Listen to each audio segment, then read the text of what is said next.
ভারতের বিভিন্ন রাজ্যে গরুর মাংসের উপর নিষেধাজ্ঞা আরোপ করায় তার সমর্থন জানিয়েছিলেন দেশটির আজমির শরীফের প্রধান ইমাম সৈয়দ জয়নুল আবেদিন।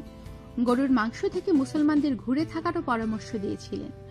শুধু তাই নয়, গুজরাটের গোমাংস সংক্রান্ত বিলকেও সমর্থন জানিয়েছিলেন সৈয়দ জয়নুল আবেদিন।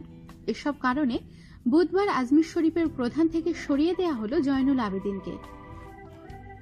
জয়নুলকে অমুসলিম আখ্যা দিয়ে প্রধানের পদ থেকে সরিয়ে দেন তার ভাই সৈয়দ আলাউদ্দিন আলিমি। তিনি জানান, তার সিদ্ধান্তে পাশে রয়েছে পরিবার। ৩ তালাক প্রথার অপব্যবহার নিয়েও সরব হয়েছিলেন তিনি। সে কারণে তাকে আজমির শরীফের সর্বোচ্চ পদ থেকে সরিয়ে দেয়া হয়েছে। সংবাদ মাধ্যমে প্রকাশিত প্রতিবেদনে বলা হয়েছে, জয়নুল আবেদিনের জায়গায় আজমির শরীফের দেওয়ান নিযুক্ত হয়েছেন তার ভাই আলাউদ্দিন। সংবাদ মাধ্যমের কাছে তিনি এই দাবি করেছেন, যদিও আজমির শরীফ কমিটির পক্ষ থেকে এ বিষয়ে কোনো কিছু জানানো হয়নি। উল্লেখ্য, খাজা মঈনুদ্দিন চিশতির ৮০৫তম বার্ষিক উরুস চলাকালে জয়নুল আবেদিন বলেছিলেন, সরকারের সব ধরনের পশু হত্যা নিষিদ্ধ করা উচিত।